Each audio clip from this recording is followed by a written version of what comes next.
this is a perfect time for you, Steve, to read a passage from the book. So people who haven't read the book, and Chad put the link to the book in the chat, so you can go there to buy the book or just look it up on Amazon when we're done. But please read the book. It's a joy to read.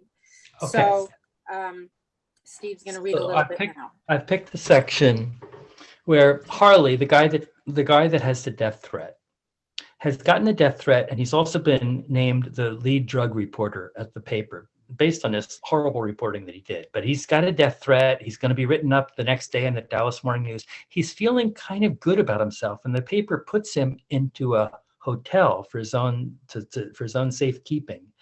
And he enjoys being in the hotel. He lies down on the bed, he turns on the cable TV, and he starts making long distance calls.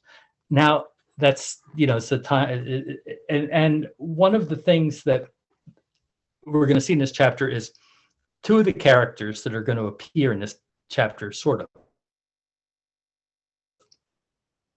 are his antagonist at the paper, Klinger, the better reporter who doesn't know anything, and his editor, Canfield, who's his boss. And Canfield's the one who is basically running the coverage. So this is Harley's on his bed, and he's talking. He calls up his ex-girlfriend, his old girlfriend, who lives in Corpus Christi now. He says, "This probably sounds stupid," Harley told her after describing his situation, "but I finally feel like somebody recognizes my abilities." "You mean the drug lord?" "Not him. I just mean, well, I told you it would sound stupid."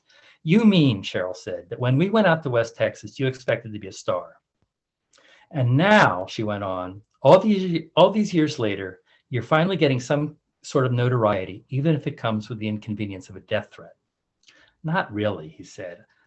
"I mean, one minute you tell me this drug lord had a reporter's lungs ripped out, and next you're telling me that you're finally getting the respect you deserve. If you're getting respect for your death threat, that other reporter must be getting a Pulitzer for dying." No, Harley said. "That reporter was Mexican." "So?" "I feel like I called my friend and got the DA." Cheryl showed no pity. "Tell me why it matters that he was Mexican." "It's an entirely different case." "Because he was Mexican? Isn't that what you like about El Paso, that the border doesn't mean anything? You ride your bike to Mexico to buy beer and hot sauce, right? And now you're counting on the border to save your life. I think you should catch a plane." "And go where?" "You could come here if you wanted to," Cheryl said. "We have an extra bedroom." "Thanks." "No, really. I'm not going to run away," Sherry said. "You're going to become a real reporter now. Is that what you're saying?" "I guess." "You'll have to work a little harder. Cut back on bike riding, maybe. Stop studying Portuguese or Urdu or whatever language you're into now." He was silent. He stopped flipping channels and was staring at a Roadrunner cartoon. Then he told her about his new beat. "Ken made me the new drug reporter today." "Oh my God. What's Canfield think about that?" "He probably thinks it's a riot." Cheryl, who asked him for at least one impersonation per phone call, requested some Canfield, one of her favorites. He gladly launched into a loud drawl. "Doggone it, Klinger, I want you to go out there to Fort Bliss and ask some tough questions. You hear me?" Harley, when you finish your anthropological pursuits, you might consider finding out what the hell is going on in old Mexico. And when you write that story, I want to see those tigers in the lead."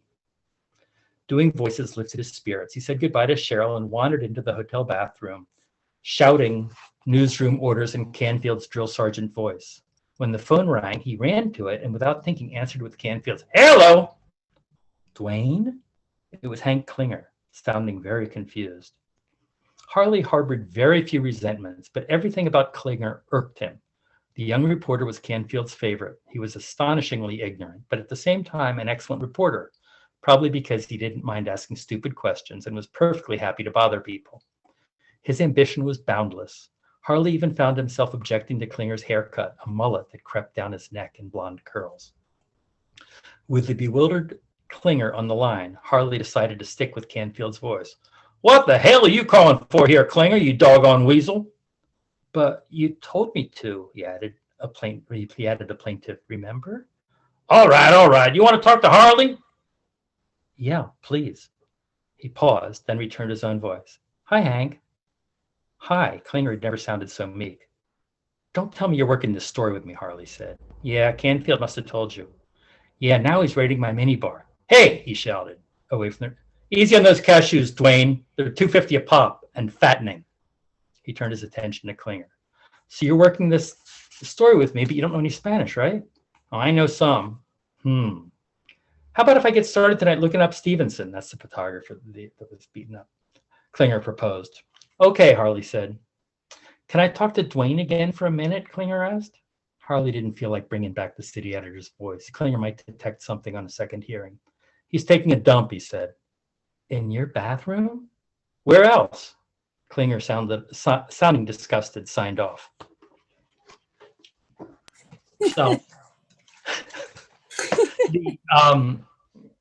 his voice impersonations will come into the plot. Yes. Thank you for that. Thank you, Steve.